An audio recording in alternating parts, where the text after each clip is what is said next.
on to our equilibrium. So last class we finished talking about aggregate supply.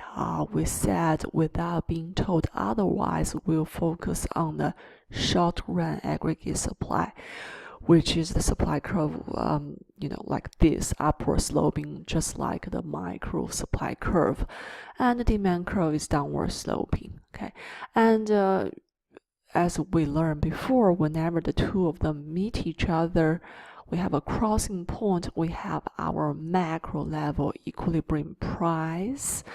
Of course, now price of a product or one single good is a price level, consumer price index of the whole economy, and the equilibrium quantity, as opposed to have the quantity of how many cars or quantity of how many factories, we have a quantity of the overall output level, which is real GDP, real domestic output level, is the quantity measured in monetary value. And here, hypothetical data provides us equilibrium price level is 100, and equilibrium real GDP is $510 billion, depends on the measurement of unit. And we can say if we were not at equilibrium price level, we're somewhere higher, for example 104 or 108, at such a high price, consumers cannot afford as many goods and services, while the sellers want to sell way more because it's profitable. So the quantity supplied is way bigger than quantity demanded. So we have a gap called a surplus, which means a lot more products produced than the amount demanded. So we're not at equilibrium. But if the price were somewhere lower than equilibrium price, for example, here's an example of 92, at such a low price, we can say consumers on demand curve has want the amount of 514 because at such a low price, consumers can afford more amount. Well, at such a low price, the sellers do not want to sell as much because it's not as profitable. So we also have a gap. 514 is bigger than 502, and people want more than people want to sell. So there is a gap called a shortage. How big is the shortage? 514 minus 502, that is 12. Just like what we covered in chapter 3. Okay. So this is a static situation. What's that mean? So this is the ideal situation. This is the tendency of the economy. But remember, economy is dynamic, which means we are never in a perfect situation of equilibrium because demand is changing every minute, every second. So the demand curve is shifting all the time.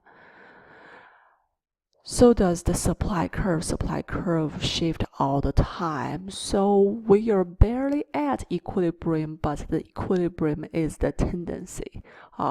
They want to move towards the new equilibrium.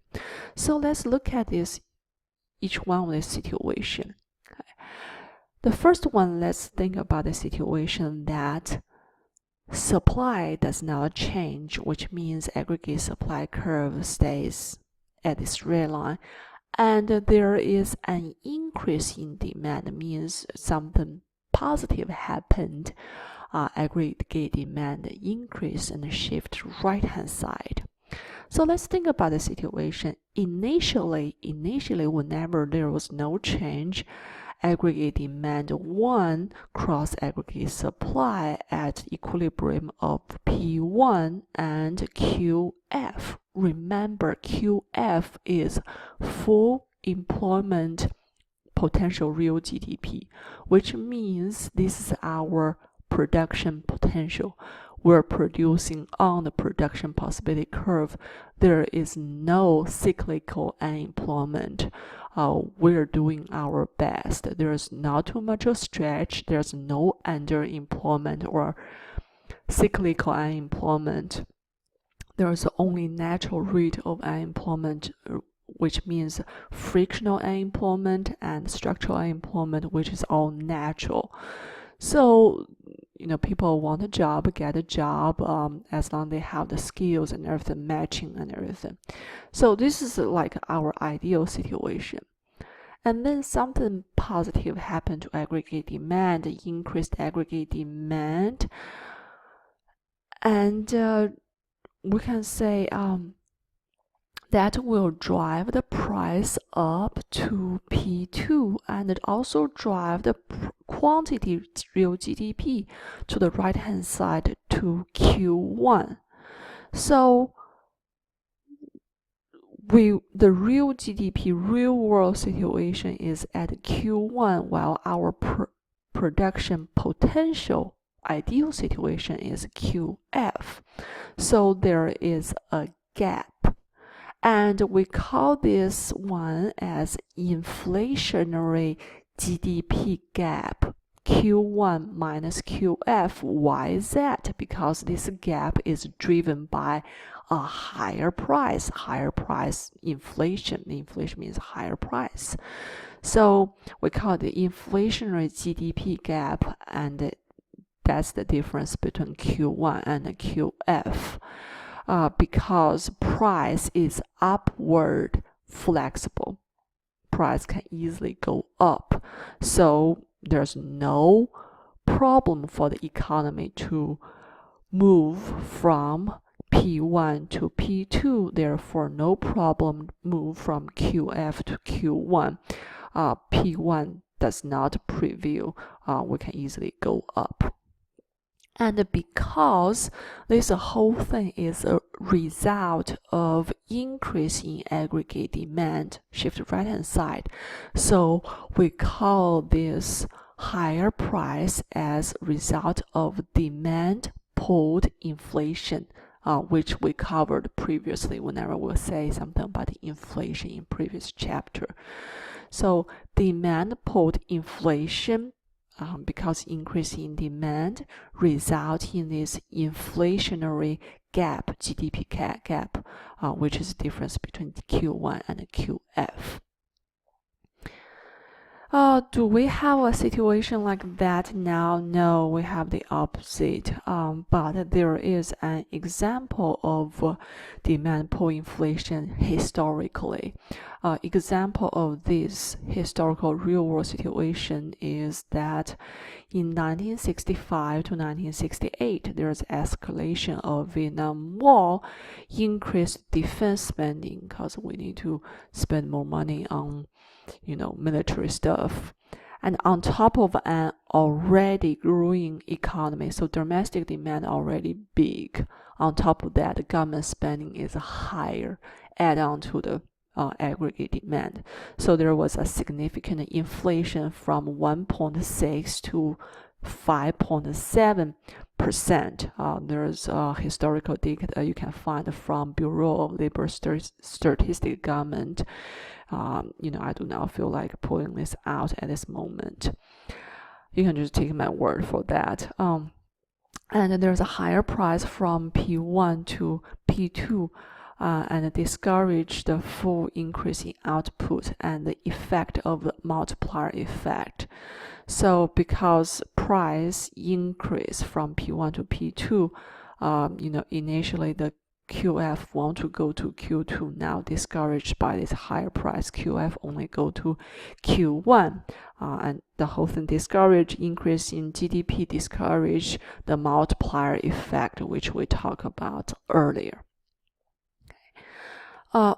The second case is what's happening right now, which is decreasing aggregate demand. Because of COVID-19, as I said, people stop spending money. because they're forced to stay at home. There's no entertainment, no going out for service and such, so on and so forth, no travel. And on top of that, people may worry about the future, want to save more, who knows what's going to happen. So aggregate demand decrease for consumer section. On top of that, the business stop doing investment because they're forced to make sure their employees are staying at home for social distancing.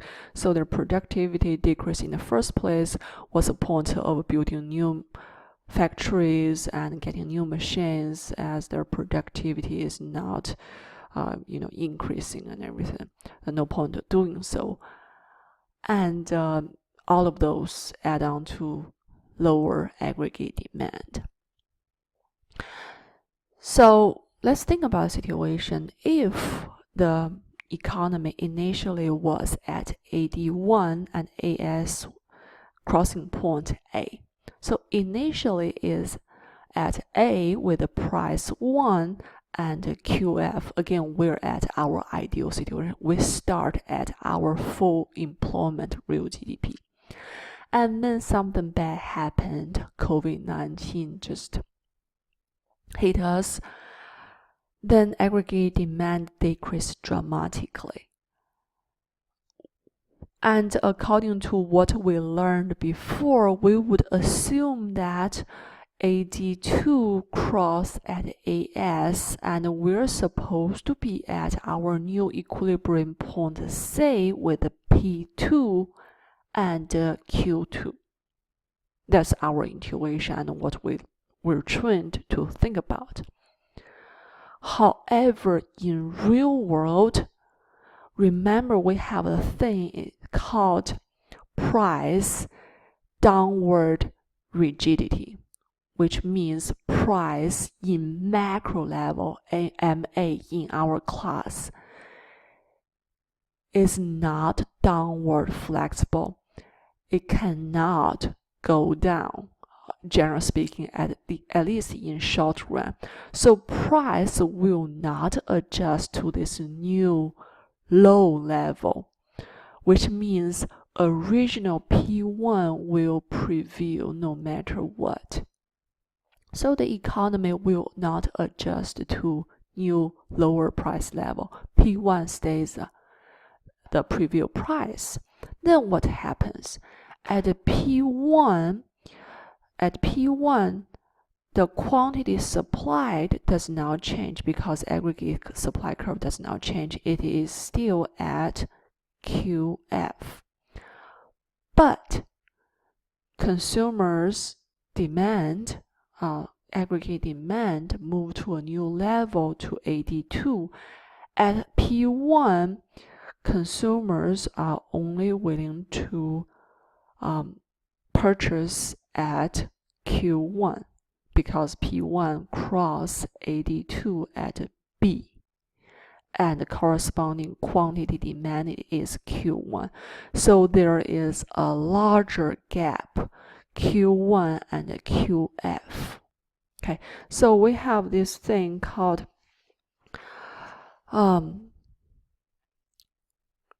recessionary GDP cap. Let me just go ahead and write this down.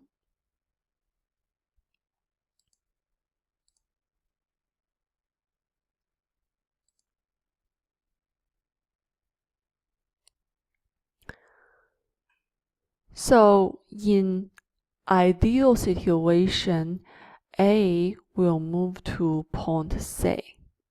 We can see for A to C, we have a lower price and we have a gap between QF and Q2. We can see this gap is relatively small. But in real world, this does not happen because price is downward rigid. Price is downward inflexibility or inflexible. So P1 prevails. So as opposed to move to point C, they move to point B. So we're at P1 And this result in QF move to, as opposed to Q2, but Q1. We can see this gap is way bigger than the initial gap. So because prices is not downward rigidity, it enlarged this recessionary GDP gap. This is called recessionary GDP gap. Recessionary GDP gap. Okay, and this is particularly bad because this will increase cyclical unemployment. Cyclical unemployment, which we do not care for at all. From Q, anywhere deviating from Q to the left-hand side will increase cyclical unemployment. The price downward rigidity just to make this situation worse off. Okay, because initially we could be at Q2, but now it's way more to the left, Q1. And this is what's happening in the United States and actually worldwide right now. And again, let's do a review of why prices are downward inflexible, because the competitors worry about the price wall. Target do not want to piss off Walmart in lowering their price, and the manual cost. As a restaurant owner, I once print out menus, or the business print out catalogs. They want to stake on that. They do not want to make their price volatile to confuse consumers. And more important, there's a wage contracts. The wages revised annually or even in the longer periods, so they cannot do anything within the contract time. And there is efficiency wage, which means if a employer call their employee into the office and saying, how about I lower your wage by 20% so everyone in this place get a job, that probably will influence employee morale, and they are unhappy, they're angry about that, so therefore influence their productivity, lower their efficiency. It's not healthy. They would rather just fire someone and keep the wage, keep the salary of the leftover employees. And another thing is minimum wage law. It's just binding over there. They cannot do anything about lower the price of the labor anywhere lower than below the minimum wage line. Next, I want to say just to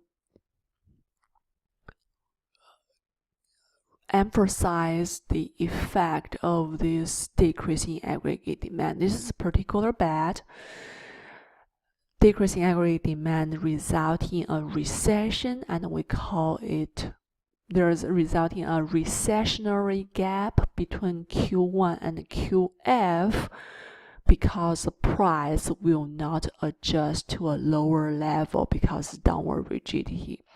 And the immediate consequence of that, we have lower GDP, and there's idle production capacity, underemployment, machines just stay there unused, and cyclical unemployment. We all heard the news, the new unemployment rate could be as high as 20% because of this big trauma. Next one, after talking about demand, let's think about aggregate supply. Let's think about the first scenario, that aggregate supply decrease. This is potentially what is happening over here. Aggregate supply, we can say if aggregate supply decrease, then we can say aggregate supply shift to the left-hand side. Then we will say point, initially we are having equilibrium of AS1 crossing AD at point A with equilibrium price P1 and QF. Again, we assume that we start at perfect situation for full employment situation. And then there's a negative shock on supply, aggregate supply decrease. For example, what is going on right now? Business talking about shutting down, workers are working at home. Apparently, the productivity probably will be lower than otherwise. Aggregate supply shift left hand side.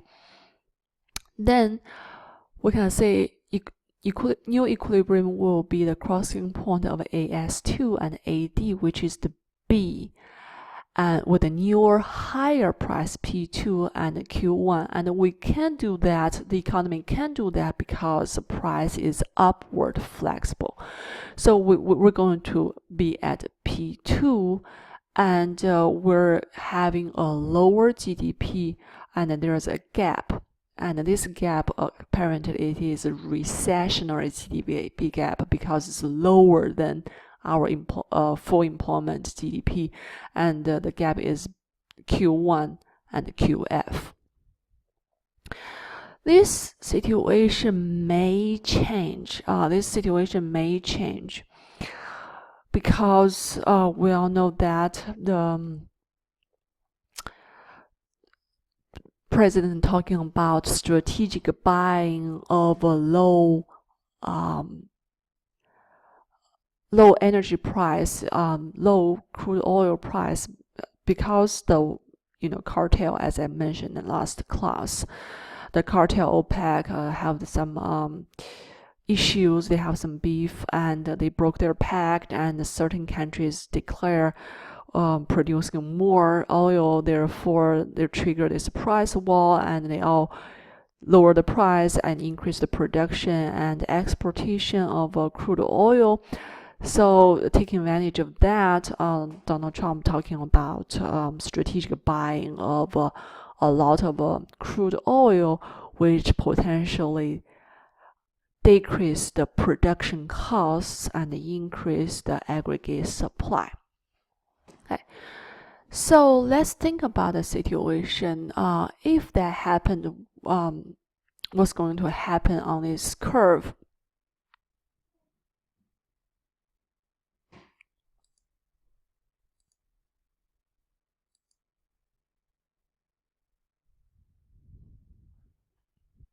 If that happens, we can say, so if there's this is price and this is GDP, and we have our downward sloping aggregate demand. If this is initial AS1, if something happened, aggregate supply shift to right hand side, increase.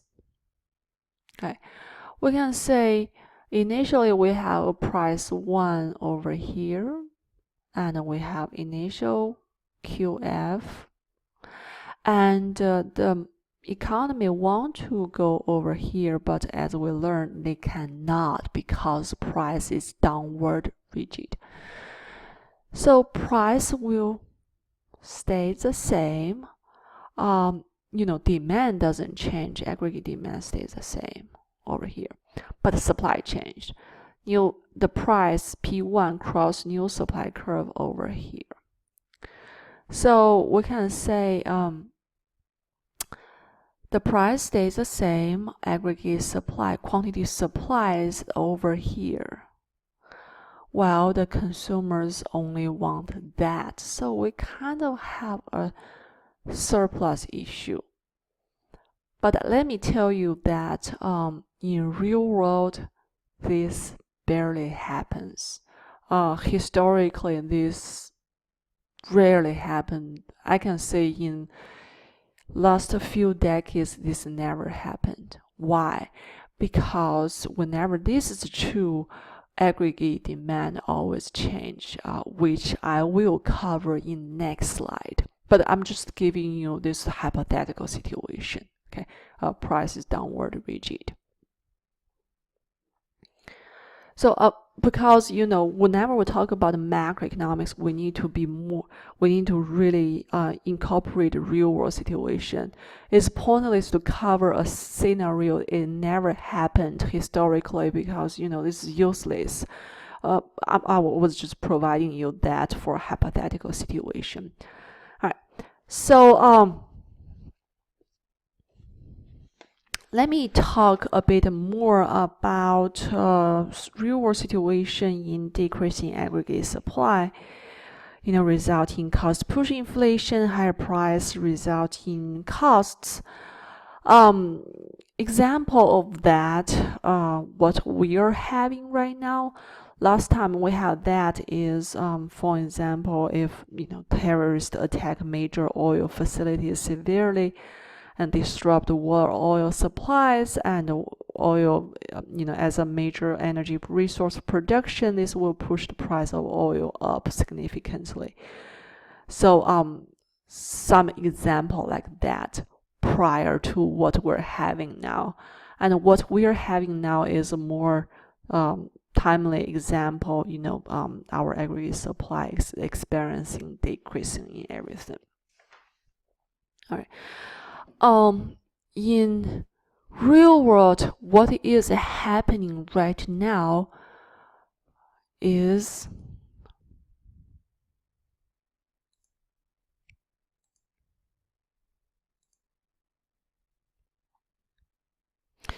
that we have price and GDP like that. We have aggregate demand. We have aggregate supply initially prior to this COVID-19 thing, initial P1 and initial QF. What we're having now is both aggregate demand decrease, shift left hand side, and aggregate supply decrease, shift left hand side. So this new point over here, can we achieve that? So we move from initial over here to over here. Can we achieve that? Depends. The price is lower or higher. If price is supposed to be lower, we cannot get that because price is downward rigid. But one thing we can definitely say is, no matter what, our GDP going down. Consumers demand less, producers sales less, so GDP is going down, and we have this recessionary GDP gap, high unemployment, idle production capacity, and everything. That is what is going on right now. Price is unpredictable. It may stay the same, may increase, but GDP is really declining for sure. Okay, this is what we're going through. Historically, we have the opposite. In late 1990s to March 2001, we're experiencing a thing called a macroeconomics bliss, which means like heaven. In that situation, both aggregate demand and aggregate supply increase. Okay, so initially we're at AD1 and AS1 at point A, then aggregate demand 2, aggregate supply 2 cross at C, and it is achievable because P2 is higher than P1 and GDP increase from Q1 to Q3. Economy move from A to C, we have economic growth, we have full employment, and relatively stable price. Mild inflation. This is like the best time in the last few decades. We haven't had that for quite a while, but I'm just telling you this happened before. Okay. What we're having now is the opposite of this. Now let's try exercise. Again, you go ahead, pause and do yourself, then resume the video, and I discuss the detail. Alright, I'll assume you finish yourself. Let's see. what's the answer to that? The answer is D. D as dog. D as dog. It's asking in which AD1, AS1 are the before curve's initial value. So AD1, AS1 in all three charts are marked, supposed to be marked as, P1, Q1, or point A. The first chart A, AD1 cross AS1 at P1, Q1, it forgot or failed to mark it as point A. But option B, AD1, AS1 at A, P1, Q1. Option C, AS1, AD1 cross at A, P1, Q1. So let's just assume, they initially all at point A, P1, Q1. And AD2, AS2 are the after curve. It's asking a recession is depicted by what? Here I want to, we talked about this before. Whenever we cover business cycle, I said, what is a recession? What is an expansion? Remember, I made this point very clear in class because it seems to confuse a lot of you. Whenever we say a recession is depicted by what? What value is the key value GDP? It has to be GDP going down. And combined with other phenomena like high unemployment rate and idle capacity, excess capacity, like a capital, so on and so forth. But the recession is linked with a lower GDP. So the key thing you need to look for is the GDP going up or going down? If up, there's an expansion. Actually, there's a going up, like business cycle, down, up, down, up, down, up. If it's going down, GDP going down, and this is GDP on vertical. They're going down along the time. There's a recession. Going up, there's an expansion. Okay, just so the thing you're looking at is GDP. No matter is inflation. This is our type of recession, maybe driven by decreasing aggregate demand, or driven by decreasing aggregate supply. No matter what, as long as the GDP going down, there's a recession. And like I say, look, chart A, they didn't give you, they assume there's no change in aggregate supply. There's a new aggregate demand. We can say supposedly AS intersect AD2 over here, but as I said, price is downward rigidity. P1 previews crossing AD2 at point Q2. So initially we were Q1, now Q2 apparently going left. Left means recession, lower GDP recession. So A is correct. For B as a boy, AD demand curve doesn't change, but the aggregate supply decrease, shift left hand side. And we can move from A to B because price is upward flexible. And Q1 decrease to Q2 and recession, lower GDP.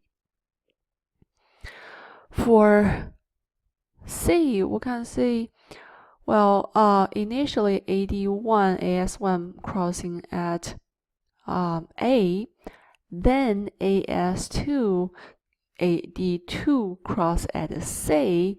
Result, price doesn't change. This is fine. Price can stay the same or going up, but cannot go down. So they stay the same. We can say at C, Q2 is larger than Q1. This is a gap, and it is a positive gap. Okay, this is a positive gap. So we can think there's some expansion as opposed to recession. So D is correct. Pause and come back. All right, assume you finished. And the answer to this one is A. Asking a rightward shift of AD in a very flat part of the short-run aggregate supply will do what? This covered two knowledge points.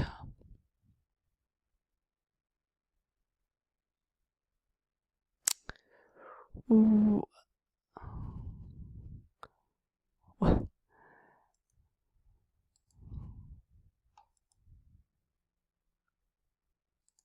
Alright.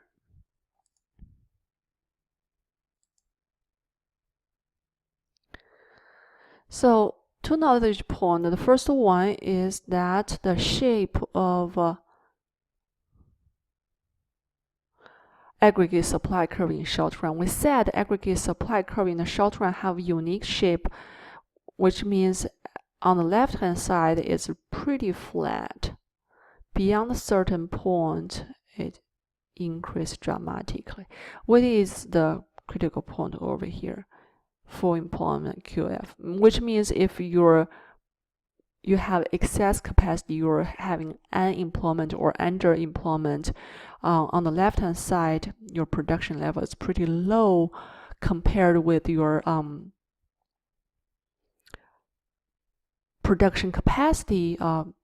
You have capacity to produce more without increase the price too much. But beyond your capacity, beyond your bottleneck, there's not much of production potential for you to adjust. So the price increase more than proportionally than the increase in GDP level. And this is saying that a rightward shift in aggregate demand, not on this part, but on not on this part, but on the flat part of aggregate demand. So initially, for example, we're at over here, 81, and then rightward shift to this 82 will do what? And as I said, whenever this is true, we can see price barely increase, but we have a big increase in real GDP. So that is answer. We increase real output by more than the price level. So it covered two knowledge points. First, the shape of aggregate supply in short run. Second, demand supply analysis.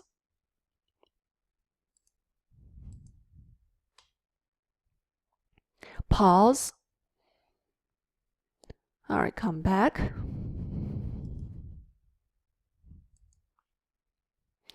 The answer to this one is D as dog, which means the chart D, option D.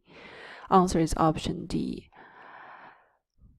The question saying use the following diagrams for the US economy to answer the following question. Which of the diagrams best portrays the effect of declines in the incomes of US trading partners?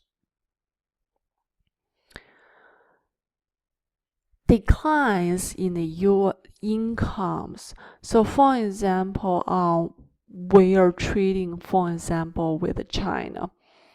And for example, all of a sudden, people in China getting poorer, they're having lower income, their purchasing power going down as a country as a whole. So they are going to buy less of everything, no matter produced domestically or internationally, for example, in the United States. So resulting what? Resulting the net export by United States decrease. So demand by foreigners decrease. Aggregate demand decrease, shift left hand side. And it did not say anything about a change in aggregate supply, so option D is correct. So you do not want your trading partner having a bad situation. You want your trade partner doing well in their country so that they have purchasing power and they purchase more of everything. Keep the export high.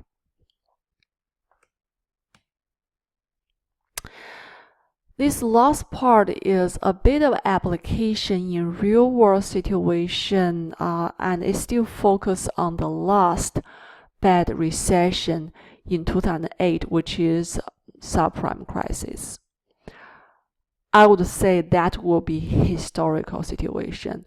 From now on, I believe the textbook will revise this part and use what we're going through right now, the COVID-19 triggered recession, as a timely example in their textbook, in their section. So prior to this, the last biggest issue was a subprime crisis happening in 2008. And as I talked in class, I asked you to watch the movie The Big Short. The Big, B-I-G, Short, S-H-O-R-T, which is the best movie to my personal judgment to describe what happened in this whole crisis. What triggered that, what's the procedure, and what's the consequence, and what the government did. So this is still focusing on that. We can say that was triggered by the housing real estate market. What we're going through right now is triggered by this pandemic, COVID-19, but they both trigger this recession. And whenever there's recession, Federal Reserve and the government pretty much employ the same thing. Decrease the interest rate. Now it's 0. It barely happened before. And put more money into people's hand. For example, Donald Trump talking about giving each person $1,000 of check, probably only to those household with low income or below poverty line. But anyhow, they increase the amount of money in people's hands, so increase the demand. You may say this might be effective, might be not. It will be particularly effective if you give the check to the right people, as opposed to people get a check and save it. Then that won't change much about aggregate demand immediately. But if people get a check and spend it, that will increase the aggregate demand. But again, where's the money from? They print more. They print more money. This also get issues. There's the approach come with a price. Printing money is not the best way in everyday life, but this is a critical situation. Printing more money has a different, beautiful, unique name. It's called a quantitative ease. Quantity ease, which is a new creative method come up by the government during the subprime crisis. I don't know if the government or Federal Reserve can be more creative this time, but they're employing all the tools they used before or come out before now in order to stimulate the economy. And but what they did before was not particularly effective in subprime crisis.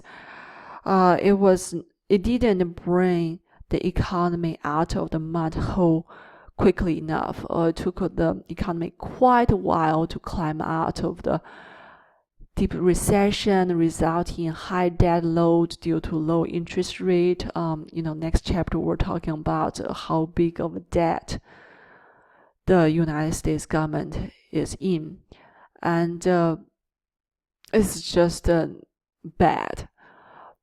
And now, how effective the current situation? My personal understanding is it will be helpful. So, for example, lower the interest rate. People who want to purchase house, or well, house is different thing. House have a lag. House market have a lag about the interest rate. But if you want to purchase cars or some like appliances, this we can see the effect in a shorter term. But I think essentially the demand change, can the demand bounce back? It essentially depends on if we are having effective method to have the virus under contained. Either there's a effective medicine, or we have the vaccine. Again, we have the vaccine, but it take a year or a year and a half for clinical trial. There's no way you can speed up this process. So if there is a new medicine, for example, Donald Trump mentioned that we may have some generic medicine can treat the COVID-19. The benefit of generic medicine is it was being out there forever, and we've been using this a lot for alternative use. So you don't have to go through as long or crucial clinical trial than otherwise. This is my personal understanding. This is I'm not a doctor or anything, but my personal understanding. So we probably will say this whole process getting speed up. If this were true, people are more confident, and we are more likely to see the aggregate demand bounce back, because this whole decrease in aggregate demand is essentially suppressed by this COVID-19. But this is not the true, this is not the whole picture. Previously, I mentioned in the class that we have a business cycle. Whenever we are having long-term expansion, eventually we're going to have a decline. We're going to have a recession. Based upon historical data, after enjoying so many years of expansion, the recession is going to come sooner or later. It's probably the situation that we are going to have a recession no matter what, but this COVID-19 just trigger it and make it steeper. We would have slower recession with more lesser dramatic situation, but in this COVID-19 just push economy downward like a catalyst faster. So we probably, this is what is going to happen in the first place, or anyway, with or without this pandemic thing, but this COVID-19 just make it worse. All right, so this is all I'm going to cover in this video clip, and next class we'll start chapter 13, which is the monetary situation.